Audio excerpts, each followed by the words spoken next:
Hi മഞ്ചരിക്കുട്ടി, ഞാൻ കന്യാൻ്റെയാണ്. ഹാപ്പി ഓണം. മോഡ cooking channel spice treasures.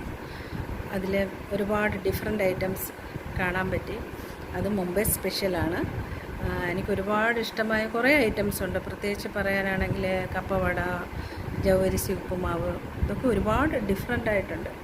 Evening snacks. ഇനിയും മുംബൈ സ്പെഷ്യൽ ഞങ്ങൾ പ്രതീക്ഷിക്കുന്നു. പിന്നെ ഇടയ്ക്ക് ആൻറ്റി ആണെങ്കിൽ, ഓമന ആൻറ്റി ആണെങ്കിൽ മത്തങ്ങ പായസം ഉണ്ടാക്കി, അതും ഓക്കെ. പക്ഷേ കുഞ്ഞുണ്ണിക്കും കുഞ്ഞുണ്ണിയുടെ ചേച്ചി മോൾക്കും കുക്കിങ്ങിൽ ഇൻട്രസ്റ്റായി. ഈ ചെറിയ വയസ്സിൽ അവർക്കും ആ ഒരു ഇൻട്രസ്റ്റ് വന്നതിൽ ഒരുപാട് സന്തോഷമുണ്ട്. എനിക്കും കുക്കിങ്ങിന് ഒരുപാട് ഇൻട്രസ്റ്റുള്ള കൂട്ടത്തിലാണ്. ഒരു വെറൈറ്റി ഐറ്റംസ് കണ്ടാൽ ഞാനത് ട്രൈ ചെയ്യാറുണ്ട്. ഒരുപാട് ഇഷ്ടമാണ്.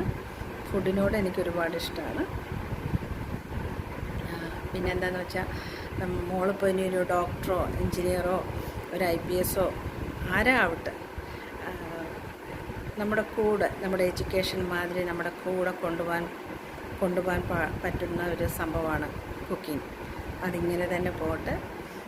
എനിവേ, നമ്മുടെ കുക്കിംഗ് ചാനൽ സ്പൈസ് ട്രഷേഴ്സിന് എൻ്റെ എല്ലാവിധ ആശംസകളും.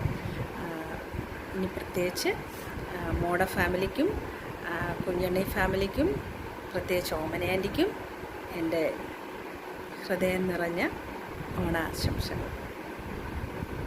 എല്ലാവർക്കും നമസ്കാരം. സ്പൈസ് ട്രഷേഴ്സിലേക്ക് സ്വാഗതം. ഇപ്പൊ നിങ്ങളുമായി സംസാരിച്ചത് നമ്മളുടെ എല്ലാവരുടെയും പ്രിയങ്കരിയായ കന്യ ആന്റിയാണ്. ആന്റിയെ പിന്നെ പരിചയപ്പെടുത്തേണ്ട ആവശ്യമൊന്നുമില്ലല്ലോ. ചന്ദന മഴയിലെത്ത മായാവതി ആർക്കും മറക്കാൻ കഴിയില്ല. ആന്റി വിവിധ ഭാഷയിലത്തെ സിനിമയിലും സീരിയലിലും സജീവമാണ്. പിന്നെ ആന്റിയുടെ ഹസ്ബൻഡ് ഡയറക്ടറാണ്. പിന്നെ ആന്റിക്ക് ഒരു മോളുണ്ട്. മോളുടെ പേര് നിള എന്നാണ്. ഈ പേര് എനിക്ക് ഭയങ്കര ഇഷ്ടമാണ്. ഭയങ്കര സ്വീറ്റ് ആയിട്ടുള്ള ഒരു പേരാണ് ഈ നിള എന്നുള്ളത്. എനിക്ക് ഭയങ്കര ഇഷ്ടമാണ് ഈ പേര്. So aunty, thank you so much. ഈ തിരക്കിനിടയിൽ എന്റെ ചാനൽ കാണുകയും എന്നെ ഇത്രയും സപ്പോർട്ട് ചെയ്യുന്നതിന് thank you so much aunty. ഇന്ന് ഞാൻ നിങ്ങളുമായി ഷെയർ ചെയ്യാൻ പോകുന്നത് പനീർ ഹംഗാമ എന്ന റെസിപ്പിയാണ്. ഇത് ഒരു ഇൻഡോ ചൈനീസ് ഫ്യൂഷൻ ആയിട്ടുള്ള റെസിപ്പിയാണ്. ഇത് എന്റെ ഒരു ഫ്രണ്ട് എനിക്ക് ഷെയർ ചെയ്തതാണ്. ഞാൻ ട്രൈ ചെയ്തപ്പോൾ നല്ല ടേസ്റ്റ് ഉണ്ട്. അത്ര സ്പൈസി ആയിട്ടുള്ള കറിയൊന്നുമല്ല, ബട്ട് ഇത് ഒരു പ്രത്യേക ഒരു ഫ്ലേവർ ആണ് ഈ കറിക്ക്. അപ്പൊ നിങ്ങൾ എല്ലാവരും ഇതൊന്ന് ട്രൈ ചെയ്ത് നോക്കുക. എന്നിട്ട് ഫീഡ്ബാക്സ് കമന്റ്സിൽ അറിയിക്കുക. നിങ്ങൾക്ക് എന്റെ വീഡിയോ ഇഷ്ടമായാൽ പ്ലീസ് ലൈക്ക് ആൻഡ് ഷെയർ. പിന്നെ ആരെങ്കിലും സബ്സ്ക്രൈബ് ചെയ്തിട്ടില്ലെങ്കിൽ please subscribe and support me. So നമുക്ക് വീഡിയോ സ്റ്റാർട്ട് ചെയ്യാം.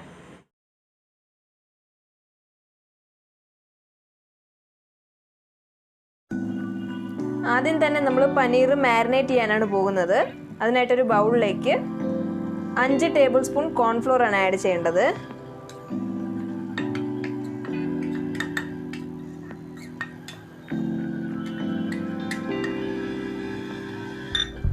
അതിനുശേഷം ഇതിലേക്ക് 2 ടേബിൾ സ്പൂൺ മൈദയാണ് ആഡ് ചെയ്യേണ്ടത്.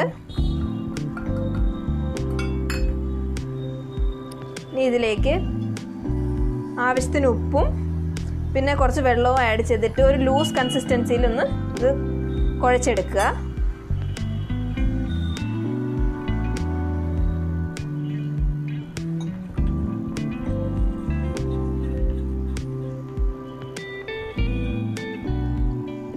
നോക്കൂ, ഞാൻ ഈ ബാറ്റർ നന്നായിട്ട് കുഴച്ചെടുത്തിട്ടുണ്ട്. ഇതാണ് ഇതിൻ്റെ കൺസിസ്റ്റൻസി. ഒരുപാട് തിക്കാവാൻ പാടില്ല. ജസ്റ്റ് നമ്മൾ പനീർ ഒന്ന് കോട്ട് ചെയ്തൊന്ന് ഫ്രൈ ചെയ്തെടുക്കാനാണ്. ഇനി നമുക്കിതിലേക്ക് നമ്മളുടെ പനീർ ഡിപ്പ് ചെയ്ത് ഫ്രൈ ചെയ്തെടുക്കാം. ഓയിലിലേക്ക് ഞാൻ പനീറിനെ ആ ബാറ്ററിലേക്ക് ഡിപ്പ് ചെയ്തിട്ട് ഇട്ട് കൊടുത്തിട്ടുണ്ട്. ഇത് ഞാൻ ക്യാമറയിൽ പിടിക്കാത്തത് കാരണം നമ്മളത് എണ്ണയിലോട്ട് ഇടുമ്പോൾ ഇത് തെറിക്കും, എണ്ണ നല്ലോണം തെറിക്കും. അപ്പോൾ നിങ്ങൾ സൂക്ഷിച്ച് ചെയ്യുക. അപ്പോൾ ഇത് നന്നായിട്ട് 2 സൈഡും ഒന്ന് ചെറുതായിട്ടൊന്ന് ഇങ്ങനെ ബ്രൗൺ ആവുന്നത് വരെ ഇതൊന്ന് ഫ്രൈ ചെയ്തെടുക്കുക. ഞാൻ ഫ്രൈ ചെയ്തതിന് ശേഷം നിങ്ങൾക്ക് കാണിച്ചു തരാം. നോക്കൂ, നമ്മുടെ പനീർ ചെറുതായിട്ടൊന്ന് ബ്രൗൺ കളറായി. ഒരുപാട് ഡാർക്ക് ആവേണ്ട ആവശ്യമില്ല. ഷാലോ ഫ്രൈ ചെയ്താൽ മതി.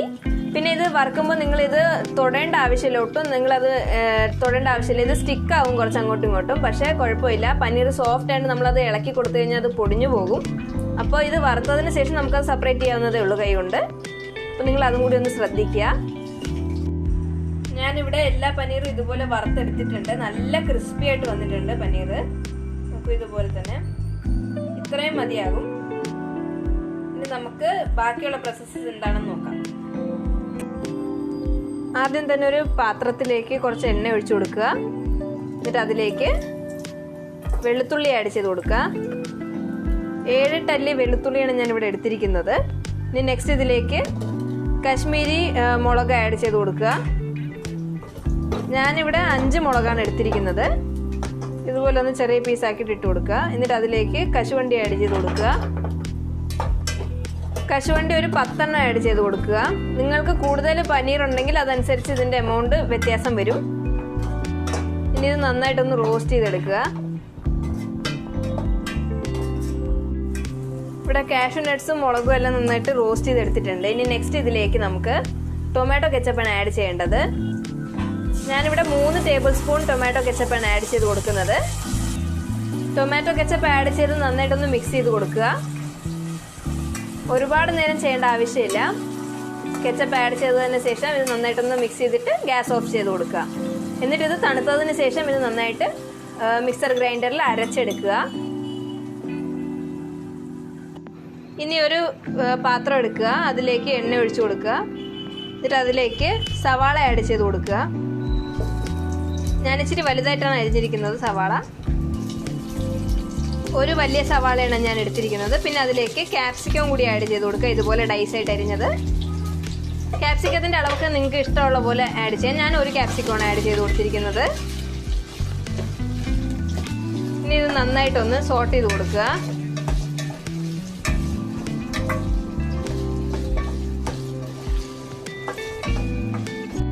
ക്യാപ്സിക്കവും ഉള്ളി ഒരുപാട് വേവിക്കേണ്ട ആവശ്യമില്ല, കളർ പോകും അതിൻ്റെ. ഇനി നമുക്ക് ഇതിലേക്ക് സോയാ സോസ് ആഡ് ചെയ്ത് കൊടുക്കാം.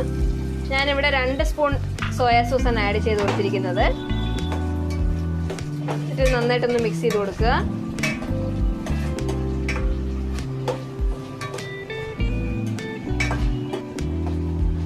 നന്നായിട്ട് മിക്സ് ചെയ്ത് കൊടുക്കുക. ഇനി നമുക്കിതിലേക്ക് നമ്മൾ നേരത്തെ അരച്ച് വെച്ചിരുന്ന കാഷ്യൂവിൻ്റെയും മുളകിൻ്റെയും പേസ്റ്റ് ആഡ് ചെയ്ത് കൊടുക്കാം.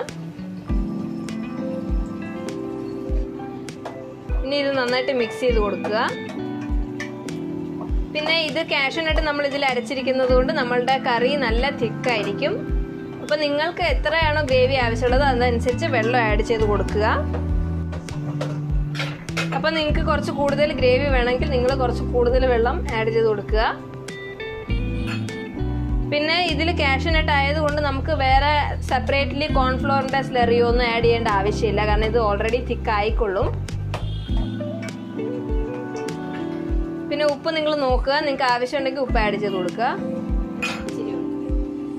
അപ്പോൾ കുറച്ച് ഉപ്പ് കുറവുണ്ട്. അപ്പം ഞാൻ ഇതിൽ ആഡ് ചെയ്ത് കൊടുക്കുകയാണ്.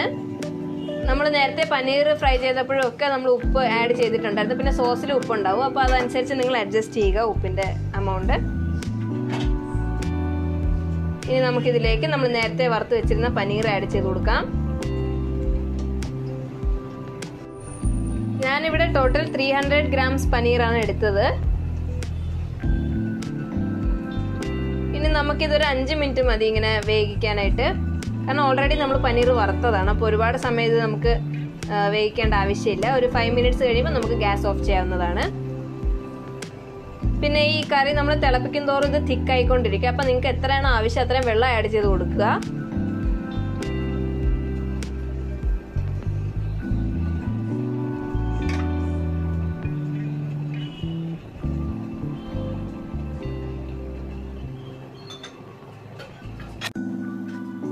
നോക്കൂ, നമ്മുടെ പനീർ ഹംഗാമ ഇവിടെ റെഡിയായി കഴിഞ്ഞിട്ടുണ്ട്. നല്ല കളറുണ്ട്, നല്ല കാണുമ്പോൾ തന്നെ കൊതിയാവുന്നുണ്ട്. ഇനി നമുക്കിതൊരു സെർവിങ് പ്ലേറ്റിലേക്ക് മാറ്റാം. നോക്കൂ ഗൈസ്, ഫൈനലി നമ്മുടെ പനീർ ഹംഗാമ റെഡിയായി കഴിഞ്ഞിട്ടുണ്ട്. ഇത് നല്ലൊരു കറിയാണ്, ഒരു ഇൻഡോ ചൈനീസ് ഫ്യൂഷൻ ആയിട്ടുള്ളൊരു കറിയാണ്. നിങ്ങൾ എല്ലാവരും ട്രൈ ചെയ്യുക. എന്നിട്ട് ഫീഡ്ബാക്സ് കമൻസിൽ അറിയിക്കുക. നിങ്ങൾക്ക് ഈ വീഡിയോ ഇഷ്ടമായാൽ please like, share and subscribe to my channel. Thank you so much for watching my video.